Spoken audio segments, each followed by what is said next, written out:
I am a 35 years old female. I don't have the best relationship with my husband's mom. Since day one she tried to make remarks and compare me to her. She then tried to get on my good side and started overly praising everything I do and sometimes even copying me, like that one time when she dyed her hair purple just like mine, and when everyone pointed out how ridiculous she looked. She actually blamed me and accused me of trying to make a joke out of her. So, anyways, my husband and I took 2 weeks off work to go visit some places out of the country, tourism in other words. Thing is, I was the one who saved up for and arranged for the trip. My husband was responsible for booking the tickets. My husband's mom wanted to come along and threw temper tantrums when I said no. She called, texted, sent people to talk to me into letting her come. Even threatened to call the police and make some complaint up to get us to stay if she can't come. My husband said we should just take her, but I told him he was wrong to tell her about the trip in the first place. He gave me an ultimatum. Said he wouldn't go if she can't come, and I told him I'd gladly call his bluff, which made him take his words back and say, fine. I will tell her to stop it because we won't take her. Things got quieter, suspiciously quieter. The day of the trip came and we got to the airport at 2 p.m. My husband was walking ahead of me and was looking left and right like he was looking for someone. I asked him, but he didn't respond. He led me to the waiting area, and first thing I saw was his mom standing there with her luggage. I froze in my spot. I felt a cold wave washing over me and I was fuming inside. She and my husband were hugging. That's when I quietly turned around and started walking towards the exit. My husband followed me while shouting at me to stop. He tried to stop me, but I told him off the harshest way possible. He tried to say I was overreacting and that his mom was there anyway and I should let it go and not mess the trip up for us. I told him he and his mom could still go and that I was going home. I went home and sobbed into my dog's fur for several minutes. Turned out he booked her a ticket without me knowing. An hour later he came home yelling and raging about how pathetic and spiteful I was to walk out and go home and ruin the trip last minute. I told him he caused this to happen. He said that I was being so hard on his mom, it's ridiculous. I refused to fight anymore, but he kept on berating me, then called my family to tell them that the trip was cancelled, and that it was because of me. My family said that I shouldn't have ruined it for myself and should have sucked it up and done my best to enjoy. My twin sister, May, and I are identical. At the end of our first year of college, I was in a car accident, and I ended up with a facial scar and major trauma. I started seeing a therapist because of the nightmares and the fact that I was panicking any time I got into a car. That led to me realizing there were some deeper issues, which we worked on. As part of that work, I got a physical. Started working with a dietitian to fix my diet and the smorgasbord of vitamin deficiencies it caused. I started working out, strength training 3 days and sprints or hit on 3 with our older sis. By the end of our first year of college, we had each gained about 30 pounds. By the end of the next year, I had lost half of it, but I was smaller at 134 pounds than my previous 120 because of the muscle mass. And that's been my size for the past half-decade. I found a new beautician, and she gave me long layers to make my natural curls be curls instead of waves of frizz. I always wanted, but that my old one said would look bad and refused. I stopped bleaching it and let it go its natural dark blonde / light brown. I stopped spray tanning. Again, that's been my look for the past 5 years. I live in a rural area, and the internet isn't great. Things like FaceTime just aren't options, and I can't post a lot of pics on social media /see of it. This is relevant because a big issue is that May didn't see me over the quarantine. We talked on the phone a couple times a week, but it mostly revolved around her wedding planning. She got engaged before the Rona put us on lockdown. I wasn't her mo, so mostly I was being told decisions, not involved in the process. When it came to the bridesmaids' dresses, May sent our sister, Sil, and me a link and told us to get it in our size. Same with hair and makeup, but we had to arrange for a beautician because May's wouldn't do more than 4. And she wanted her friends at the appointment with her. Except she didn't do a bachelorette party with us, she did with her friends, or rehearsal dinner. So May didn't see any of us until the start of the wedding. She was livid.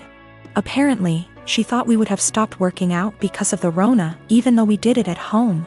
Or that we would have stopped when she announced her engagement, so we didn't upstage her. She was mad because I didn't try to hide my scar and didn't tan, thought it would be implied. She made several snide remarks before throwing a drunk temper tantrum at the reception, basically accusing the three of us. But me ESP of trying to upstage her. I don't have that excuse B//C. I was a DD so sober, but I, quite famously, have a low tolerance for angry or crying drunks. I told her, if you're so insecure, you should have got off your ass instead of expecting us to lay on ours to make yours look better. It only got worse. Our family is on my side B//C. I didn't start it or do anything. But his family and her friends are giving me shit. I live in a not so well off area. I am not well off by any means, but I have a Wi-Fi connection. My Wi-Fi has a 4-device limit, it's the cheapest plan they have. My neighbors have a 12-year-old daughter who has to attend online classes. I know her well because she comes over fairly often to hang out with my daughter as they are friends. Her name is Shania.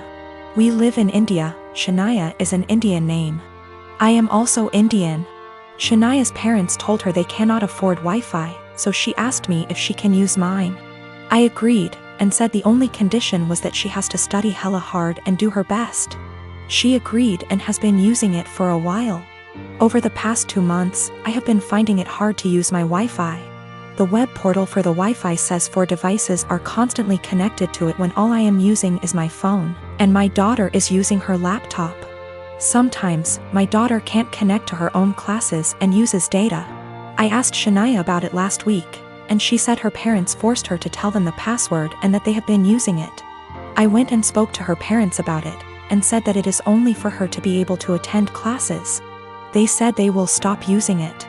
But over the week, 4 times my daughter's classes got interrupted because there were multiple devices trying to use it. Yesterday, Shania told me that our other neighbors also have the password and are also using it, that her parents gave it to them. I went and warned her parents again, said I will change the password, but they made false promises again and shut their door. I changed the password and gave Shania the new one, but her parents forced it out of her again.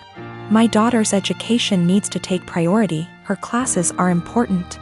I can't let her education take a back seat, but if I change it again and not give Shania the password, her education will get affected. My mom left my dad when I was 17, I'm 29 now, and had a new boyfriend literally straight away. We all suspected that she was cheating with this dude beforehand, but there was never any proof, and she even to this day refuses to admit it. She had 2 more kids with this guy. When my mom and dad broke up, I moved out to live with my dad, who had moved back in with his parents. The major reason for this was because she told me to leave as I kept fighting with her new dude. I really did not want to deal with a new guy in my mom's life, and I was really upset that she didn't give a shit about how much pain my dad was in. When she told me to leave, something in me changed, and I am still unable to forgive her. That solidified BC. My 14-year-old sister stayed with my mom for a year and then begged to come and live with my dad, because she hated it so much at my mom's place. And my sister and mom were close, so for my sister to feel that way, it must have been bad. Since I was 18, my grandparents kept pushing me to start a business BC. I liked to tinker and had built a few specialized tools for a niche construction industry that my dad was in, and they saw potential in me. They gave me a lot of money as an investment. Actually, they mortgaged their house, that's much they believed in me, and basically, I majorly lucked out and managed to land some national contracts at 24 that turned into more than a few millions of dollars over a few months when the business boomed. The profit trajectory has risen since then, and basically, I'm living a life I never thought would be for a schmuck like me. I moved my dad, sister, and grandparents out to the East Coast a couple years back, and we've started a new life. I am surrounded by people who see and saw the best in me, and I'm grateful so much. BC. I was seriously messed up after my mom blew our family apart. For the last couple years or so, my mom has been on my case to reunite with her. She is getting increasingly more insistent that I go visit her and her boyfriend and kids, and keeps trying to guilt trip me, because my sister has a much more privileged life now and my younger 2 half-siblings don't. She keeps telling me that even if I don't forgive her, I should look out for the kids as they're innocent in all this. She made her bed and she can lay in it, but the guilt eats me alive sometimes. I just can't forgive her though.